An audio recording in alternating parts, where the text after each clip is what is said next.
Hinikayat ng House Resolution 1393, isang pinagsamang resolusyon na inihain ng 3 miyembrong blok, ang mababang kamara na sama-samang manawagan sa Pangulo na makipagtulungan sa ICC sa imbestigasyon nito sa mga umano'y extrajudicial killings na isinagawa noong si Duterte ay Pangulo at, kanina, Davao City Mayor, kasama ni dating Prez, ang pag-amin ni Rodrigo Duterte sa telebisyon sa pag-uutos ng extrajudicial killings at pagpopondo sa mga ito gamit ang kanyang confidential at intelligence funds, kailangan na payagan natin ang ICC na imbestigahar ang kanyang mga krimen, ani Rep. Franz Castro, ACT Teachers. Bilang reaksyon sa paghahain ng resolusyon, sinabi ni Justice Secretary Jesus Crispin Remulla na kailangan ng karagdagang pag-aaral upang matukoy ang mga merito nito. The resolution needs a serious study on our part at the DOJ, Department of Justice, considering we are no longer member, Remulla said. Balita ay kasama rin daw doon sa mga imbestiga ng ICC ang BP Sara. So kung talagang susunod sila kay Presidente, sige, Mr. President, din namin i-impeach, papasukin nilang ICC nang magkaroon ng warrant of arrest yung mag-ama at mawala na sa politikang Pilipinas. May panibagong pag-atake itong Makabayan Bloc sa mag-amang Duterte. Sa unang take nila sa confidential funds na bigo sila, sa pangalawa ang impeachment na bigo uli sila. Ito ang pangatlo, panawagan nila kay Pangulong Bongbong Marcos na papasukin ang ICC para imbestigahan ang mag-amang Duterte. Ito ang aalamin natin sa video na ito. Kung bago ka lang sa aking YouTube channel, baka pwede makahingi ng like at subscribe at click mo na rin ang notification bell para updated ka sa aking nilalabas na bagong video. Salamat po. ICC itong House Resolution number 1477 urging the appropriate Philippine government departments and agencies to extend their full cooperation to the Office of the Prosecutor of the International Criminal Court o ICC with respect to its investigation of any alleged crime within the jurisdiction of the ICC, including but not limited to the crime against humanity of murder committed in the Philippines in the context of the so-called War on Drugs campaign. Ano po masasabi niyo dito? Well, tingin ko yan ay kontra Duterte pa rin. At kontra BP Sara pa rin yan dahil ang nababalita ay kasama rin daw doon sa mga imbestiga ng ICC ang BP Sara. So kung talagang susunod sila kay Presidente, sige, Mr. President, din namin i-impeach, papasukin nilang ICC nang magkaroon ng warrant of arrest yung mag-ama at mawala na sa politikang Pilipinas. Parang may pivot. Well, yan po talaga ang mas malawakang larawan kung anong nangyayari. Para po talagang nagdeklara ng gera itong si Speaker laban sa mga Duterte. Sa akin naman, wala namang masamang tinapay na ipinakita ang mga Duterte sa kanya until siya ang gumalaw na tinanggal si PGMA bilang isang senior speaker, no? At sa akin naman, hindi naman niya maaalis yun dahil nung kampanya, alam naman niya na dalawa sila ni PGMA ang palaging kasama ni BP Sara bilang chairman ng Lakas, no? Si Speaker nagpapakilala kay BP Sara at si PGMA palagi namin kasama kahit saan man kami mga kampanya, no? Napakahirap gawin yun dahil ako nga, mas bata ako sa kanila, pagod na pagod ako talaga doon sa kampanya. Bantakin mo sa edad ni PGMA, kasama pa siya kahit saan. So ngayon, ang nakapagtataka is ito nga po, no? Ito yung dahilan kaya ang aking tingin, baka mamaya hindi rin masunod ang PBBM. Kasi nagsalita na talaga si PBBM. Ewan ko kung makikita nyo yung footage na yan, kung meron tayong footage. Tanungin natin dito sa ating mga kasama rito sa SMNI. Sinabi po yan ni PBBM nang ibinasura ng Appeals Chamber yung hinain ng Solgen na dapat hindi nga magtuloy ang investigasyon ng ICC at nabasura po yan. Alam nyo dun sa decision na yon, talagang binatikos ng Appellate Chamber ang OSG kasi mali-mali ang mga pinagagawa. Kaya kung ako'y umiinit pong ulo ko dyan, talaga naman po may dahilan. Nakita po talaga dun. Nako, sa mga susunod na araw, papakita ko sa inyo kung ano sabi ng Appellate Chamber na puro kapalpakan ng OSG na ginawa ron. Kasi alam niyo, to begin with, hindi nila kinwestiyon talaga yung jurisdiction. Yung pinaka-fundamental question is, dahil nagbitiw na ang Pilipinas sa ICC, pwede pa bang magtuloy? Abay, hindi sinagot. At ang sabi lang nila, gumagana hukuman na sa Pilipinas. Pero dalawa po yan Dapat pumayag ang Pilipinas, nagbigay ng kanyang consent, at bukas at gumagana mga hukuman.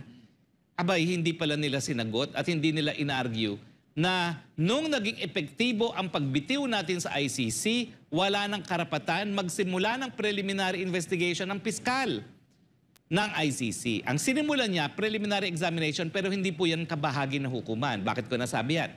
Kasi nga po, nung binuo yung ICC, tumututol ang mga Amerikano, napakamakapangyarihan ng prosecutor. Pwede niyang idemanda mga nakaupong presidente. So anong pananagutan niya? Sa Amerika, halal po ng taong bayan ng prosecutor. So gumawa sila ng isang innovation, bago, para lang mapagbigyan ng mga Amerikano. Gumawa sila ng pre-trial chamber na magbibigay ng confirmation sa lahat ng gagawin ng prosecutor. At ang sabi ng dalawang dissenting judges doon sa Appellate Tribunal, yung jurisdiction ng hukuman ay natitrigger kapag humingi na ng formal na abiso ang prosecutor sa pre-trial chamber na magsimula na ng preliminary investigation. Ang problema, nagbitiw na tayo bago pa man humingi ang prosecutor ng abiso na magtuloy sa preliminary investigation. So talagang wala na pong jurisdiction. Pero ang sabi po ng parehong pre-trial chamber at ng appellate chamber doon sa hinain ng OSG, hindi nyo sinabi alam mo talaga, ako naman kasi nasyak Kasi talagang palay-panay ang pulong namin dyan. Ako naman hindi nagbubuhat ng sariling bangko. Pero ako lang naman yung Pilipino na nandyan sa list of counsel ng ICC. Wala naman sa plano namin yung ginawa ni Solgen na biglang nag-file lang kung ano-ano na dapat ang in-issue lang yung issue ng jurisdiction. Wala nang iba dahil umalis na tayo, naging epektibo na yung pag-alis natin bago pa magsimula ng preliminary investigation ang piskal. Pero yan po ngayon ang ginagamit nila. Kasi, ito pong nakakatakot nabasura yung apela ng Pilipinas, ng Solgen, at the same time nakasaad sa Rome Statute, isang beses mo lang po pwede gamitin yung lack of jurisdiction. So ang issue, kaya pa bang gamitin muli ang lack of jurisdiction? Well, ako naman po, hindi ako natatakot dyan. Dahil nung nagsampa naman ng Solgen, wala naman siyang kliyente Ang International Criminal Court, taong linilitis, hindi estado.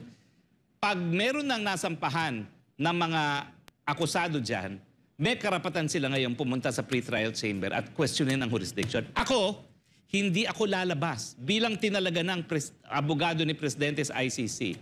Hindi ako lalabas dun sa issue ng jurisdiction dahil malinaw po yan.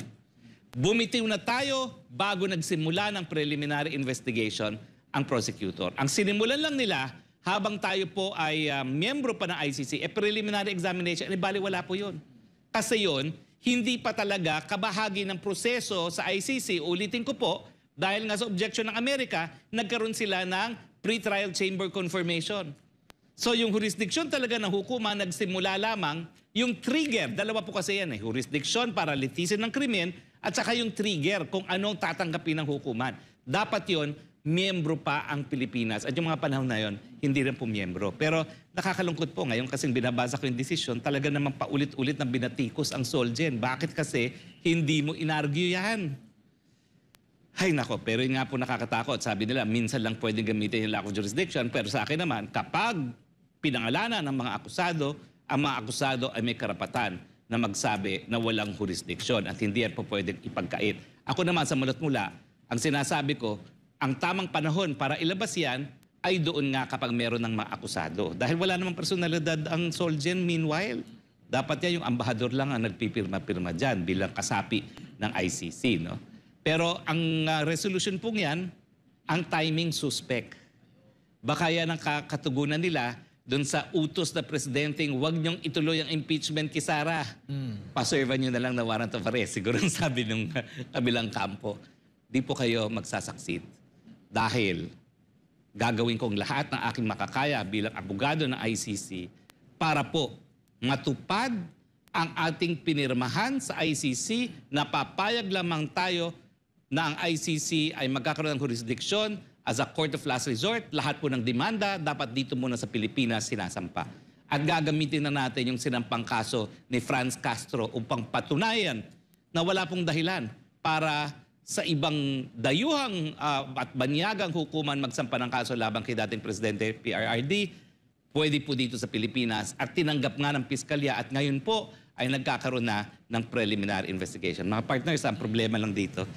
Naku, dami kong trabaho ngayon. Kahapon buong araw, ako ay nagda-draft lang ng pleadings Alam nyo, ang tagal ko nang hindi nagda-draft ng pleading. Talaga naman yung 4 na taon o 5 taon na ako'y nasa politika, nabobo ako. Nabobo si Aki. At talagang napakahirap para ako nagsisimula uli bilang law student, no? Habang ako'y nagpi-plead, abay tuwan-tuwa yung aking mga kasama sa opisina, tahimik lang ako dun sa kwarto buong araw kahapon at type ng type at research ng research. Ang maganda lang ngayon, lahat computerized research na. Yes. Hindi mo na kinakailangan ng library. Abay, cut and paste na lang ngayon. Napakaganda. Ano ang masasabi mo sa balitang ito? Please comment down below. Salamat po.